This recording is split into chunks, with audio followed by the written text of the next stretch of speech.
नमस्कार मंडळी, स्वागत आहे तुमचं आपल्या आणखी एका नवीन व्हिडिओमध्ये। आजचा व्हिडिओ हा लहान मुलांसाठी आहे, जेणेकरून त्यांच्या आता सुट्ट्या आहेत तर त्यांना वेगवेगळ्या प्रकारचे नाश्ते हे खावेसे वाटतात आणि प्रत्येक वेळेस आपण काही ना काही नवीन बाहेरून आणतो। त्यापेक्षा आज आपण बाहेरच्या सारखा नाश्ता घरातच बनवणार आहोत, तेही एकदम आपल्या घरगुती पद्धतीने आणि घरगुती सामानामध्ये हा नाश्ता बनवून तयार होणार आहे आणि दिसण्यासाठी एकदम बाहेरून आणल्यासारखा आणि खाण्यासाठी एकदम चविष्ट। चला तर मग रेसिपीला सुरुवात करूया। या ठिकाणी एक बाउलवरती मी चाळणी ठेवून घेतलेली आहे। चाळणीवरती 1 वाटी मैदा आणि 1 वाटी गव्हाचं पीठ घालायचं आहे। आता हे संपूर्णतः तुमच्यावरती आहे, तुम्ही पूर्ण मैदा किंवा संपूर्ण गव्हाचं पीठ सुद्धा घेऊ शकता। तर अशा पद्धतीने हे संपूर्ण पीठ मी चाळून घेतलेलं आहे। त्यामध्ये चवीप्रमाणे मीठ घाला, अर्धा चमचा ओवा कुस्करलेला आहे तो पण घाला, सोबतच अर्धा चमचा कलोंजी, म्हणजे दिसण्यासाठी आणि त्याने चव सुद्धा छान येते त्यामुळे नक्की घाला। नसेल तर तुम्ही काळे तीळ सुद्धा घालू शकता। आता 2 चमचे तेल घालायचं आहे आणि हे संपूर्ण साहित्य आपल्याला हे एकजीव करून घ्यायचं आहे। अशा पद्धतीने हाताला चोळत आपल्याला हे पीठ एकजीव करायचं आहे, जेणेकरून अशा पद्धतीने ते व्हावं। जर तुम्हाला असे पीठ मूठ बांधली जात नसेल तर तुम्ही आणखी अर्धा 1 चमचा तेल वाढवू शकता। तुपाचा वापर करायचा असेल तर तुम्ही तुपाचा सुद्धा या ठिकाणी वापर करू शकता, त्याने आणखी जास्त खुसखुशीत हा नाश्ता होईल। आता थोडे पाणी टाकून आपल्याला एकदम घट्टसर असं पुरीला मळतो ना, त्याच पद्धतीचं हे पीठ आपल्याला मळून घ्यायचं आहे। पीठ बाजूला ठेवू 10 मिनिटासाठी, तोपर्यंत त्याची फिलिंगची तयारी करून घेऊया। या ठिकाणी मी 4 बटाटे घेतलेले आहेत मीडियम साईजचे, तुमच्याकडे मोठे असतील तर तुम्ही 2च घेऊ शकता। तर अशा पद्धतीने मी हे संपूर्ण बटाटे बारीकसर अशी जी आलं किसायची किसणी असते ना, त्या किसणीने बटाटे किसून घेतलेले आहेत। बघू शकता संपूर्ण बटाटे हे किसून तयार झालेले आहेत। आता करूया फोडणीची तयारी। त्यासाठी एकदम अर्धा चमचा एवढंच तेल घातलेलं आहे, जास्त तेलाचा वापर करू नका। तेल गरम झालं की लगेचच अर्धा चमचा जिरं, अर्धा चमचा मोहरी घालायची। त्यानंतर त्याच्यामध्ये हे संपूर्ण किसून घेतलेले बटाटे घालायचे आहेत। तुम्हाला हवे तर तुम्ही कुस्करून सुद्धा घेऊ शकता, फक्त जाड चंक्स याच्यामध्ये ठेवू नका। आता चवीप्रमाणे आपल्याला ह्याच्यामध्ये मीठ घालायचं आहे, हळद घालायची आहे पाव चमचा, अर्धा चमचा गरम मसाला घालायचा आहे, अर्धा चमचा धने पावडर घातलेले आहे। हा धने पावडर आणि गरम मसाल्याचा व्हिडिओ आपल्या चॅनलवरती आलेला आहे, त्यामुळे तो तुम्ही नक्की जाऊन पहा, खाली त्याची लिंक मी तुम्हाला देते।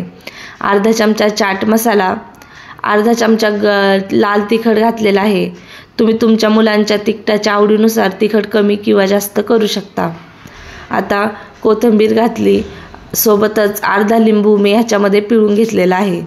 लिंबू हा तुमच्यावरती आहे, तुम्हाला आवडत नसेल तर तुम्ही आमचूर पावडरचा सुद्धा वापर करू शकता किंवा तुमच्या आवडीनुसार लिंबू तुम्ही कमी किंवा जास्त सुद्धा करू शकता।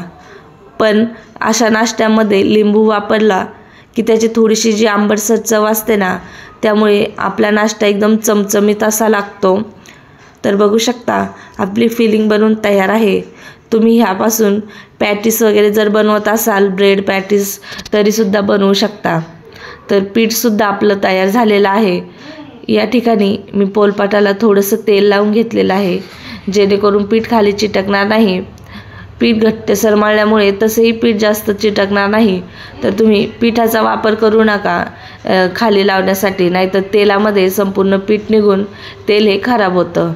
व लाटण्यासाठी तेलाचा वापर करत असाल तर कमीत कमी तेलाचा वापर करा। अशा पद्धतीने आपली चपाती ही लाटून झालेली आहे। चपातीपेक्षा थोडीशी पातळसर या ठिकाणी मी लाटलेलं आहे। आता आपल्याला एका छोट्या वाटीच्या सहाय्याने मधोमध अशा पद्धतीने एक वरच्या वर आल्लदच अशा पद्धतीचा एक गोल करून घ्यायचा, जेणेकरून आपल्याला सोपं जावं की साईडने आपल्याला ही फिलिंग भरायची आहे। आता चपातीच्या वरच्या साईडनी व आतल्या साईडनी अर्धा इंच जागा सोडा, जेणेकरून आपण हे फोल्ड करताना ते व्यवस्थित चिटकलं गेलं हवं व तळताना तेलामध्ये आपली फिलिंग बाहेर येणार नाही। तर अशा पद्धतीने ज्या पद्धतीने मी तुम्हाला व्हिडिओ दाखवत आहे त्या पद्धतीने तुम्ही याचे कट करून घ्या, तर बघू शकता हे करण्यासाठी एकदमच सोपं आहे। आता ही प्रोसिजर तुम्ही लहान मुलांबरोबर सुद्धा करू शकता, तेही एन्जॉय करतील। आता काय करायचं आहे, एका त्रिकोणाचे अशा पद्धतीने दोन्ही कोपरे पकडायचे, थोडेसे ताणायचे आणि अशा पद्धतीने गोल करून घ्यायचं आहे आणि शेवटचे टोक हे छान असं घट्ट आपल्याला दाबून घ्यायचं आहे, जेणेकरून ते तेलामध्ये तळताना हे फुटू नये किंवा त्यातली फिलिंग बाहेर येऊ नये। त्यामुळे शेवटचे टोक आपल्याला एकदम घट्ट दाबायचं आहे। तर बघू शकता अशा पद्धतीने मी तुम्हाला आणखी एक करून दाखवत आहे। तर आपले हे संपूर्ण नाश्ता बनवून तयार झालेला आहे। अशाच पद्धतीने आपण हा संपूर्ण नाश्ता बनवून घेणार आहोत। तर तुम्ही या रेसिपीला काय म्हणता हे मला नक्की कमेंट करून कळवायला विसरू नका। नाश्ता तर बनवून तयार झालेला आहे। आता आणखी एक स्टेप सांगते, जी की ऑप्शनल आहे, तुम्हाला आवडत असेल तर करू शकता। पाव वाटी गव्हाचं पीठ घेतलं, चवीप्रमाणे मीठ घातलं आणि थोडं थोडं पाणी घालून त्याची एकदम पातळसर अशी स्लरी तयार करून घेतली। आता हे क्रेझॉन्स आपल्याला त्याच्यामध्ये बुडवायचे आणि मग तेलात तळायचे आहे। तुम्हाला आवडत असेल तर करा, नसेल जर ह्यात आवडत तर नाही केलं तरीसुद्धा चालणार आहे।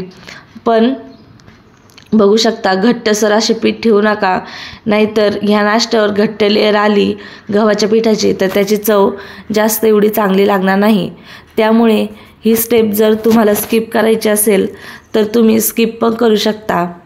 तर मी थोडेसे ह्या पिठामध्ये बुडवून तळलेले आहेत व बाकीचे संपूर्ण हे तसेच तळून घेतलेले आहेत। गॅस हा मीडियम ठेवायचा, मीडियम गरमच तेल आपल्याला करायचं आहे, कुठेही गॅस वाढवायचा नाही, नाहीतर आपला नाश्ता वरून हा लाल होईल आणि आतून कच्चाच राहील। त्यामुळे एकदम कमी गॅसवरती, मीडियम गॅसवरतीच आपल्याला हा नाश्ता एकदम खरपूस होईपर्यंत तळून घ्यायचा आहे। तर बघू शकता मीडियम गॅसवरती मी या ठिकाणी संपूर्ण नाश्ता हा तळून घेतलेला आहे। बघू शकता आकारसुद्धा किती सुंदर आलेला आहे आणि एकसुद्धा आपला तेलामध्ये फुटलेला नाही। त्यामुळे शेवटचे टोक छान असे दाबूनच घ्या, मगच तेलामध्ये तळायला घ्या।